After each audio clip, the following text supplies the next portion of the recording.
Alô, alô pessoal, bem-vindos a mais uma aula, Prof. Arthur aqui falando com vocês e hoje vamos falar do que a matéria é feita, isto é, vamos falar de átomos. A estrutura da matéria tem sido objeto de discussão desde a antiguidade. Por volta de 400 anos antes de Cristo, Leucipo propôs que a matéria pode ser dividida em partículas cada vez menores até chegar-se a um limite. Alguns anos depois, Demócrito, seu discípulo, reafirmou que a matéria é descontínua, ou seja, é formada por minúsculas partículas indivisíveis, a quais foram denominadas de átomos, que em grego significa indivisível. O modelo da matéria descontínua era rejeitado por um grande filósofo da época, chamado Aristóteles, o qual afirmava que a matéria era contínua, ou seja, deveria ser tomada como um todo inteiro. Os conceitos de Demócrito se mantiveram sólidos por mais de 2000 anos, sofrendo modificações apenas a partir do século XIX, por meio de contribuições de vários cientistas até chegar-se ao atual nível de conhecimento da estrutura atômica.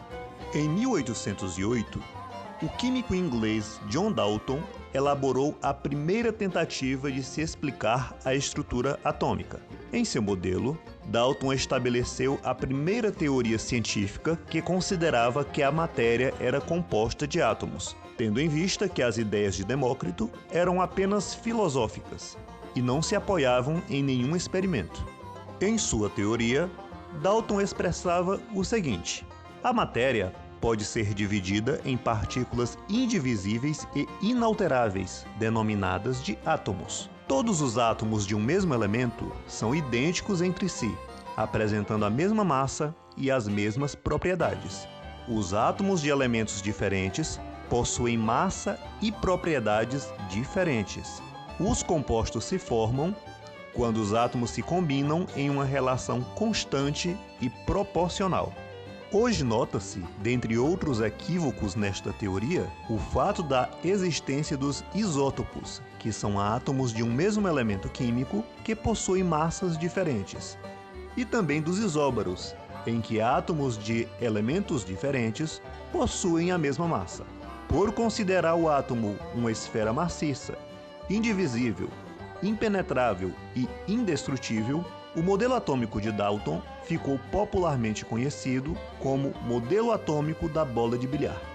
Apesar de conter equívocos, a teoria atômica de Dalton representou uma grande revolução no desenvolvimento da química, em especial nas leis das combinações químicas e na estequiometria. No século XIX, vários cientistas mostraram experimentalmente que, quando submetidos a baixas pressões, os gases podem tornar-se condutores elétricos. Para chegarem a esta conclusão, utilizaram um tubo de vidro ligado a uma bomba de vácuo. Nas extremidades do tubo havia eletrodos, os quais eram ligados a uma bateria. Quando a pressão no interior do tubo diminui até certo valor, observa-se que o gás entre os eletrodos passa a emitir uma luminosidade, a qual é emitida do polo negativo, chamado de cátodo, para o polo positivo, chamado de ânodo. Por este motivo, estes raios foram denominados de raios catódicos. O físico britânico Joseph John Thomson demonstrou, em 1897, que os raios catódicos podiam ser interpretados como um feixe de partículas carregadas negativamente, as quais foram chamadas de elétrons.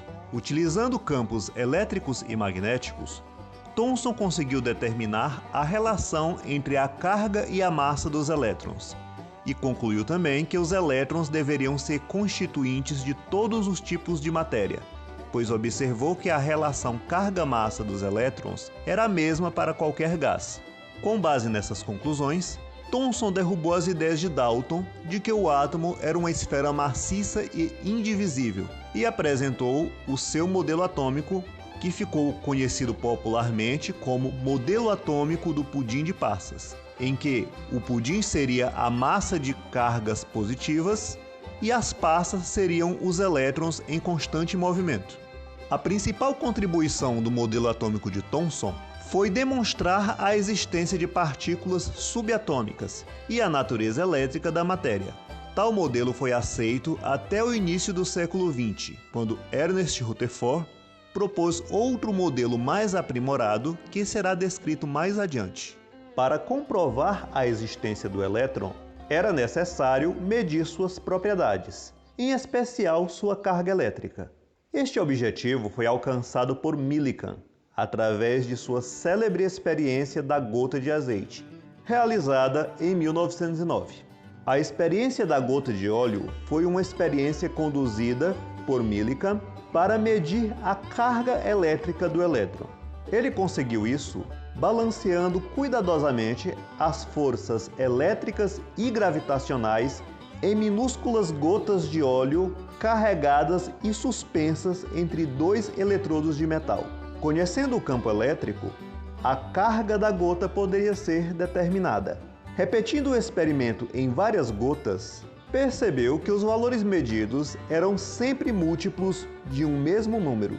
Millikan interpretou esse número como sendo a carga elementar de um único elétron, cujo valor atualmente aceito é de aproximadamente 1,6 vezes 10 elevado a menos 19 Coulomb. No ano de 1886, um físico germânico chamado Goldstein, usando aparelhagem semelhante à de Thomson, observou o aparecimento de um feixe luminoso no sentido oposto ao dos elétrons. Este pesquisador concluiu que os componentes deste feixe deveriam apresentar carga positiva. Nesta experiência, no interior da ampola de descarga com gases rarefeitos é colocado um cátodo perfurado. Do cátodo perfurado partem os elétrons ou raios catódicos, que colidem com as partículas do gás contido no interior do tubo. Com o choque, as moléculas do gás perdem um ou mais elétrons, originando íons positivos que são repelidos pelo ânodo e atraídos pelo cátodo, atravessando os furos e colidindo com a parede do tubo de vidro, produzindo uma luminescência ao colidirem com a mesma, os raios canais. Posteriormente, em 1904, Ernest Rutherford, ao realizar o mesmo experimento com o gás hidrogênio, detectou a presença de partículas com carga elétrica positiva ainda menor, as quais foram denominadas prótons. Experiências posteriores mostraram que a massa das partículas constituinte dos raios canais é aproximadamente igual à massa das moléculas do gás residual, que é o gás contido no interior da ampola de Goldstein. Quando o gás residual é o hidrogênio, as massas das partículas dos raios canais, isto é, dos prótons, é a menor e aproximadamente 1836 vezes maior que a massa do elétron, e sua carga de magnitude igual à do elétron, porém com sinal contrário. No ano de 1895, Roentgen estava trabalhando com uma ampola de raios catódicos quando, inesperadamente, uma placa fluorescente que se encontrava fora da ampola emitiu luz. Concluiu que saía da ampola um tipo de raios desconhecidos, chamando-os de raios X. Colocando sua mão na trajetória dos raios X, observou sobre a placa a sombra de seu esqueleto. Os raios X são ondas eletromagnéticas de pequeno comprimento de onda, bastante energéticas e penetrantes. A descoberta dos raios X havia revolucionado o mundo científico. Foi então que o cientista Becquerel tentou descobrir raios X em substâncias fluorescentes. Após diversas tentativas, Becquerel descobriu que o sulfato duplo de potássio e uranila emitia raios semelhantes aos raios X. Em 1896, Becquerel declarava que o sulfato duplo de potássio e uranila emitia estranhos raios, que inicialmente foram denominados de raios de Becquerel. A nova descoberta causou profundo interesse ao casal de cientistas Marie e Pierre Curie, que trabalhavam no laboratório de Becquerel. Eles acabaram descobrindo que a propriedade de emitir aqueles raios era comum a todos os compostos que possuíam urânio, evidenciando assim que o elemento urânio era o responsável pelas misteriosas emissões. Para o fenômeno, foi sugerido o nome de radioatividade, ou radiatividade, que quer dizer atividade de emitir raios, Constatou-se que as emissões radioativas têm muita semelhança com os raios-x descobertos por Roentgen, sendo, por exemplo, capazes de ser retidas por espessas camadas de chumbo. O casal Curie começou a trabalhar com amostras que continham o elemento urânio. Medindo as radiações emitidas em cada amostra, verificaram que, quanto maior era o teor de urânio na amostra, mais radioativa esta se apresentava. Uma surpreendente descoberta foi constatada quando eles trabalhavam com pechblenda, um minério de urânio. Examinando o minério com cuidado, foi observado que uma das frações de impureza extraídas da pechblenda apresentava-se muito mais radioativa que o urânio puro. Este fato fez com que o casal Curie desconfiasse da existência de outro elemento radioativo até então desconhecido. De fato, em 1898, eles conseguiram isolar um novo elemento radioativo cerca de 400 vezes mais radioativo que o urânio. Ao novo elemento foi dado o nome de polônio, em homenagem à pátria de Marie Curie, natural de Varsóvia. As pesquisas continuaram e logo depois o casal Curie anunciava a descoberta de outro elemento muito mais radioativo que o polônio e que foi denominado de rádio. O rádio produz intensas emissões. Elas atravessam até mesmo camadas de chumbo que seriam barreiras para os raios-x e tornam fluorescentes materiais como o sulfeto de zinco. Essas emissões exercem ainda efeito energético na destruição de células vivas.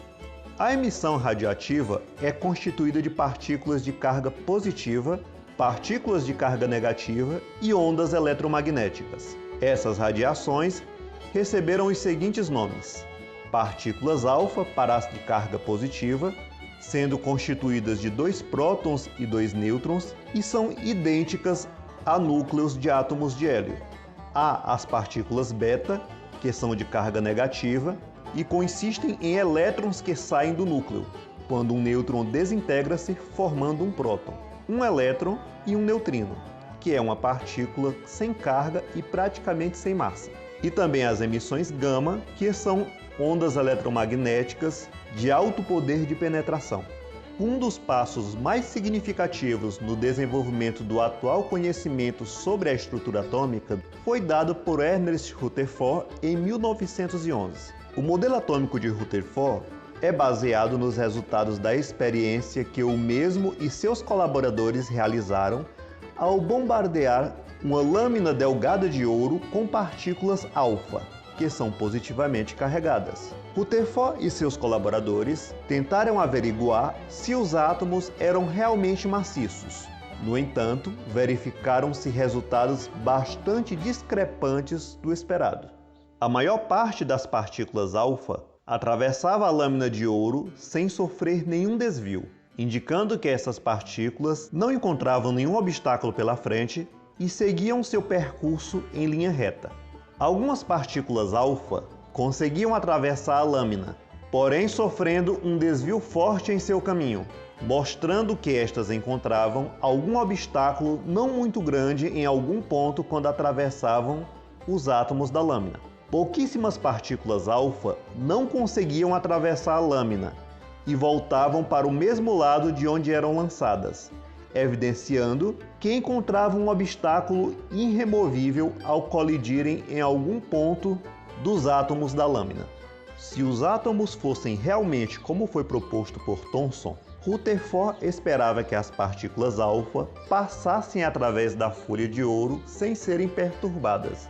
De posse desses resultados, Rutherford chegou às seguintes conclusões: o átomo não é maciço, apresentando mais espaço vazio do que preenchido.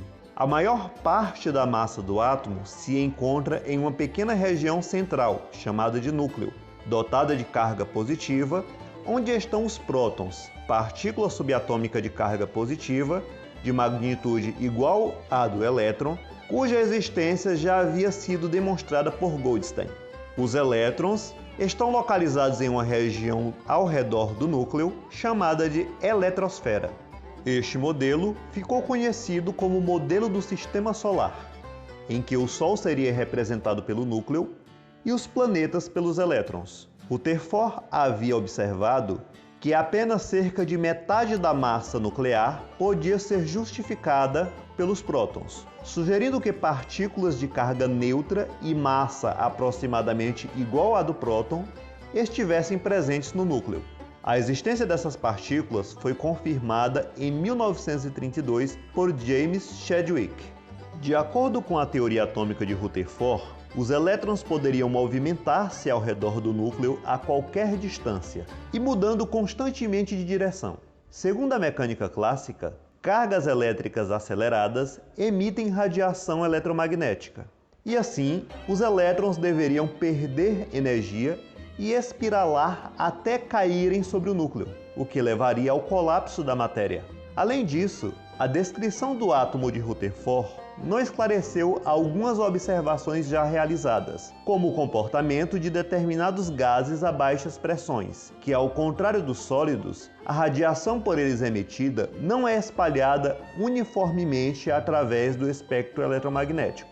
Em 1855, Robert Bunsen verificou que diferentes elementos, submetidos a uma chama, produziam cores diferentes. O estudo da luz conseguida desta maneira permitiu a obtenção dos chamados espectros descontínuos, característicos de cada elemento. A cor destes espectros, emitidos por cada elemento, foi associada a certa quantidade de energia.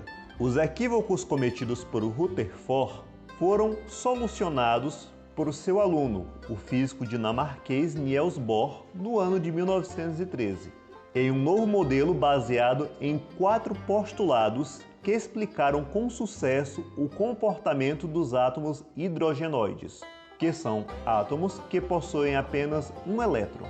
Os 4 postulados de Bohr, de forma simplificada, são os seguintes.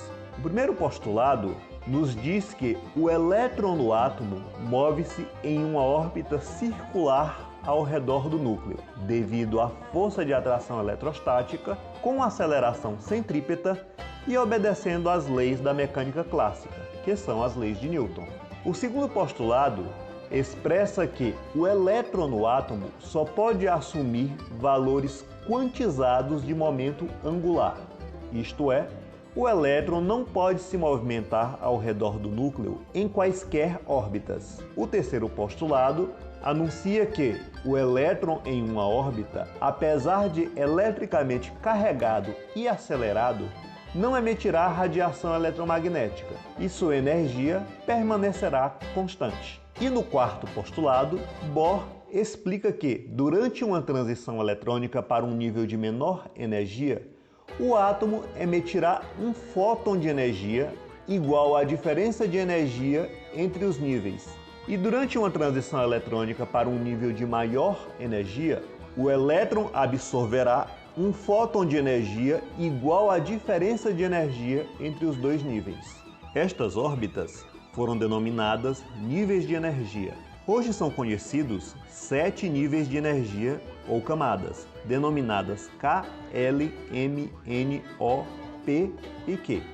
Bohr deduziu uma expressão matemática para calcular a energia total do elétron em uma órbita do átomo de hidrogênio.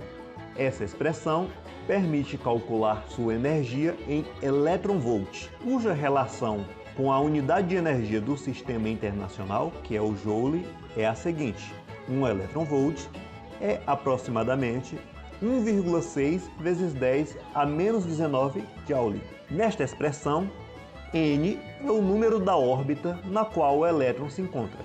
Quando o elétron ocupa a primeira órbita, ou seja, N igual a 1, sua energia é a menor possível e dizemos que o átomo está no estado fundamental. Quando ele ocupa as demais órbitas, sua energia será mais alta e dizemos que o átomo está em um estado excitado. A tendência natural é a de que o elétron ocupe a órbita de menor energia. Entretanto, devido ao movimento caótico e incessante dos átomos, denominado agitação térmica, as colisões interatômicas são frequentes.